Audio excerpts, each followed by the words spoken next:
Welcome to Introducing OneSearch, the library's new search engine.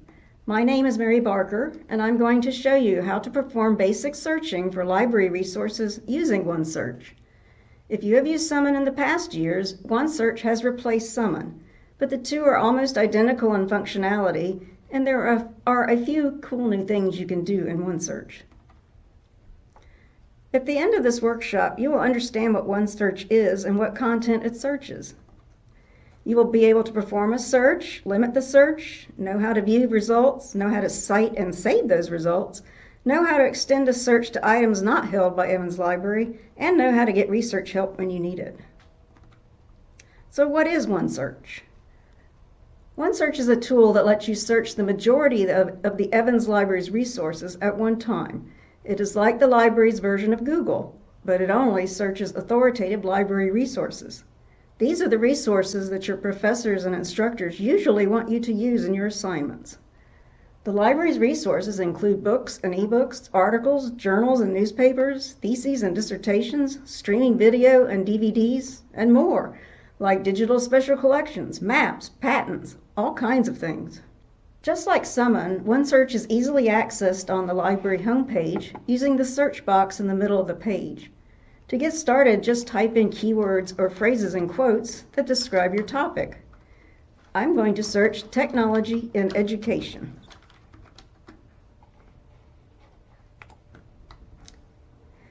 If you are off campus, you will see a yellow banner at the top that says Log in for full access.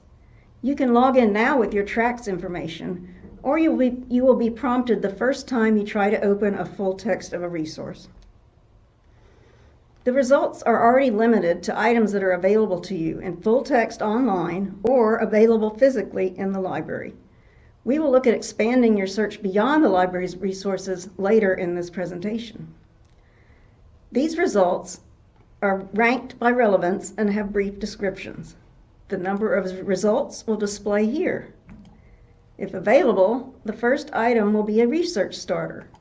This is an authoritative summary article on the topic, usually from an encyclopedia. This can be helpful when you are starting to explore an unfamiliar topic.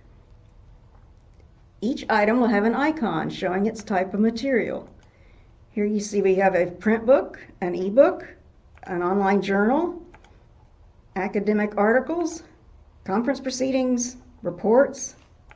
Each item will have the title and other bibliographic information, such as the author, the journal, the year it was published, subjects that describe what is covered in the item, and usually the database that it is found in. To see even more details, you need to click on the title of the item. Along with more details, there will probably be an abstract or a summary which will explain fully what the contents are of this item. This can help you determine if the item is relevant to your research topic. Let's return to the list of brief records by clicking on Result List. Brief records for physical materials in the library will provide the location, in this case it's on the 3rd floor, its call number, and the status, whether it is available now on the shelf or is currently checked out. To access the online items, you can do that from either this screen, the brief screen, or the detailed screen, and the links pretty much tell you where they're going to go or what they're going to do. It'll go to the full text. Sometimes it will have HTML as well as PDF. Sometimes it goes straight to the database to get its full text.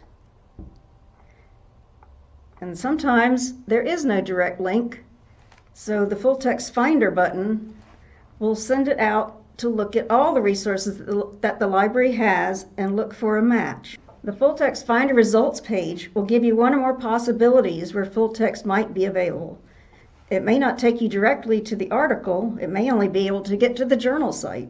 But from there you can navigate to the article by finding the year, month, or page number given in the brief or detailed record. Now we will look at refining your search results. Since OneSearch is searching almost everything that the library has access to, it will find a lot of results. Our demo search of technology and education found 367 plus items. You can limit or narrow down your search to make your results more relevant to your topic. For example, you can limit your result to include only scholarly peer-reviewed journals. This is a common requirement in research assignments. You will see that this lowered our number of results considerably. You can also limit by source type. You can also limit by date range. Since technology changes so quickly, perhaps only the last 5 years would be relevant. So let's change this to 2015 so you can only get the last 5 years. You can narrow by source type. We already did scholarly peer-reviewed journals. We've pretty much already gotten rid of most other types of materials, but you might decide to do academic journals and conference materials and not look at any of the others.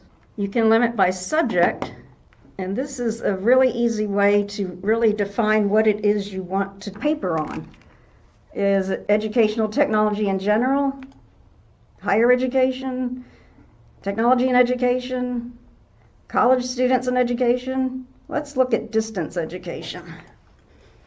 There are even more limiters, such as language, specific publications, geography. You might just want to do United States. If you're familiar enough with the library's databases to already have favorites, you can limit your search to only items found in particular databases. But we're not going to do that. We'll just leave it. Now that you have a good result set, let's look at saving and citing these results. In some cases, you can save a PDF of the article from the results screen to your Google Drive, Dropbox, or personal OneDrive by using this PDF to Cloud button. If the PDF to Cloud is not available, you will want to save the article into a folder.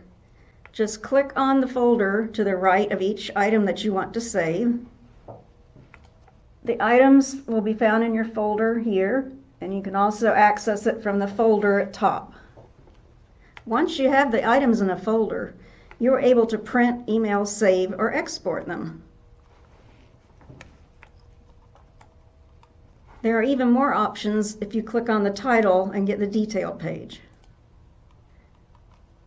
Google Drive will always be available, but not OneDrive or Dropbox. You can add to a folder from here, and you can print, email, save.